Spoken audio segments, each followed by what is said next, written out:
हाय दोस्तों, आपका स्वागत है आपके अपने यूट्यूब चैनल स्पार्क स्पीक पे। और आज हम डिस्कस करने वाले हॉट वर्क के बारे में, साथ में उसके एसोसिएटेड हज़ार्ड और प्रिकॉशंस को भी डिस्कस करेंगे। तो हमारे चैनल को लाइक और सब्सक्राइब करें ताकि हमारा वीडियो आपको सबसे पहले मिले। अब बात करते हैं कि हॉट वर्क होता क्या है। हॉट वर्क वो एक्टिविटी, वो काम है जिससे करने से स्पार्क निकलता हो या सोर्स ऑफ इग्निशन कोई सा भी निकलता हो, जिससे तो उसको हॉट वर्क करते हैं। सिंपली समझेंगे तो आग लगने का खतरा जिस काम से हो उसको हॉट वर्क बोलेंगे, चाहे वो ग्राइंडिंग हो, चाहे वेल्डिंग हो, चाहे कटिंग हो। अब कटिंग में भी वही काम जिससे इग्निशन निकलता हो उसको बोलेंगे। अब वॉल कटिंग करें तो वो हॉट वर्क नहीं आता, या कोई दूसरा कटिंग जो हो गया उसमें स्पार्क निकलता है या सोर्स ऑफ इग्निशन कोई सा भी नहीं है, तो उसको हम हॉट वर्क नहीं बोलेंगे। हॉट वर्क उसको ही बोलेंगे जिसमें सोर्स ऑफ इग्निशन हो, चाहे स्पार्क निकलता हो या फिर कुछ भी सोर्स ऑफ आग लगने का खतरा हो, उसको हॉट वर्क बोलेंगे।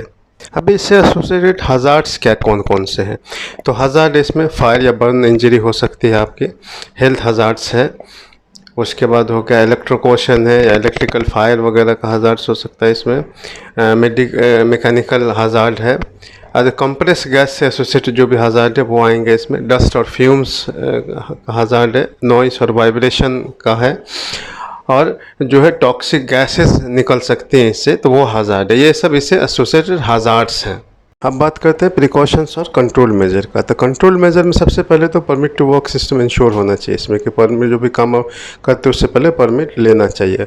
साथ में फायर एक्सटिंग्विशर, फायर ब्लैंकेट जहाँ पे आप काम कर रहे हॉट वर्क का, वहाँ पे नज़दीक में ही होना चाहिए।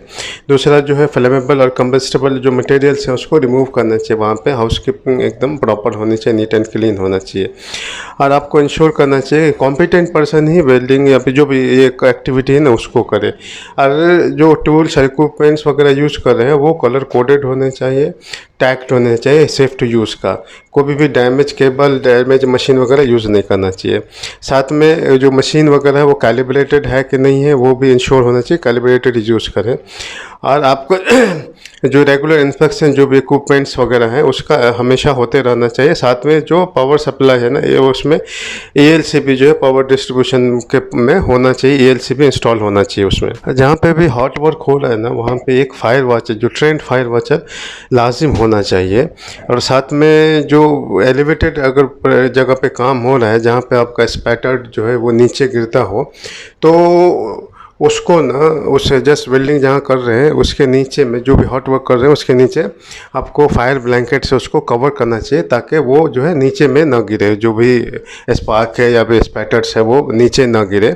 और नीचे जो भी एक्सेस है अगर, तो उसको क्लोज करना चाहिए, उसको रूट को डाइवर्ट करना चाहिए, वहाँ पे नीचे से कोई आना जाना नहीं होना चाहिए। और इक्विपमेंट्स ना क्लियर जगह पे होना चाहिए, एक्सेस से दूर थोड़ा होना चाहिए, मतलब एक्सेस में बिल्कुल इक्विपमेंट्स को ना रखें। केबल और अदर इक्विपमेंट्स जो है उसको क्लियर पैसेज वे से दूर रखें, लेडर और स्टेयरकेस वगैरह से दूर रखें। कन्फाइन स्पेस में अगर आप काम कर रहे हैं तो कन्फाइन स्पेस का जो भी रेगुलेशन है वो बिल्कुल फॉलो होना चाहिए। और कंप्रेस गैस से अगर वेल्डिंग कटिंग वगैरह कर रहे हैं तो जो उसकी गाइडलाइन है वो फॉलो होनी चाहिए वहाँ पर। एग्जाम्पल के लिए जैसे आप जो भी कंप्रेस गैस का सिलेंडर यूज़ कर रहे हैं तो आपको जो वो ट्रॉली में होना चाहिए, अपराइट में होना चाहिए, उसको चैन करके रखना चाहिए। प्लस आपका जो फ्लैश बैक अरेस्टर है वो लगा होना चाहिए। आपको जो हॉज पाइप्स है ना वो बराबर अच्छा होना चाहिए, डैमेज नहीं होना चाहिए। ये सब को फॉलो करना चाहिए। साथ में अगर जैसे कन्फाइन स्पेस में है तो कन्फाइन स्पेस में आपको पहला परमिट लेना चाहिए। परमिट लेंगे तो उसमें जो गैस टेस्टिंग वगैरह होगी, मतलब सारा जो प्रिकॉशंस है वो उसमें आ जाएगा। तो परमिट लिए तो सारा कुछ आ गया आपको। अब जैसे वो एक्सेस क्लियर होगा, अंदर गैस टेस्टिंग की होगी, उसके बाद जो अंदर जो कम्बस्टेबल वगैरह नहीं होएगा, तो इससे ये सब प्रिकॉशंस को जो भी गाइडलाइन है ना इसके, वो सबको फॉलो करना लाजिम होना चाहिए। आखिर में बात होती है पर्सनल प्रोटेक्टिव इक्विपमेंट्स की। अभी जो भी पर्सनल इस काम में इन्वॉल्व हैं उनके लिए एक स्पेसिफिक प्रोटेक्टिव PPE होना चाहिए वहाँ पे, वो उनको यूज़ करना है। वो जैसे आपका आई और फेस प्रोटेक्शन हो गया, आपका फेस प्रोटेक्शन यानी फेस शील्ड हो गया, या फिर वेल्डिंग जब करते हैं तो उसके लिए जो शील्ड पहनते हैं वो हो गया। साथ में हेलमेट भी जो होना चाहिए उनका ना वो उसके कंपेटेबल होना चाहिए कि वो हुड जो है वेल्डिंग हुड या फिर फेस शील्ड वगैरह उसमें लगा सकें। उसके बाद आपका जो क्लॉथिंग है ना वो फ्लेम रेजिस्टेंस क्लॉथिंग होनी चाहिए। अब जैसे आपका जो एप्रन है वो एप्रन फ्लेम रेजिस्टेंस एप्रन होना चाहिए। आपका ग्लव्स जो है वो फ्लेम रेजिस्टेंस होना चाहिए।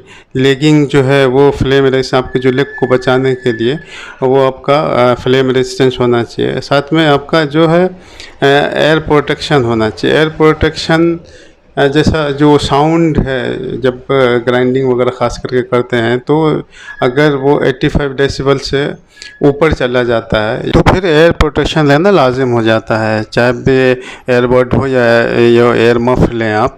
और उसी तरह अगर अभी वेंटिलेशन नहीं है और वहाँ पे काम हो रहा है तो टॉक्सिक गैसेस के अकुमुलेट होने का ख़तरा होता है। तो ऐसी जगह पे जहाँ पे वेंटिलेशन का प्रॉब्लम है तो वहाँ पे आपको जो है रेस्पिरेटरी प्रोटेक्शन लेना ज़रूरी होता है, वहाँ पे रेस्पिरेटरी प्रोटेक्शन लेना चाहिए। ये था हॉट वर्क रिलेटेड पूरी सेफ्टी मेजर्स और कंट्रोल मेजर्स उसका और हाजार्ड्स थे जो हम डिस्कस किए। हमारे चैनल को लाइक और सब्सक्राइब करें ताकि हमारा नोटिफिकेशन आपको मिलता रहे।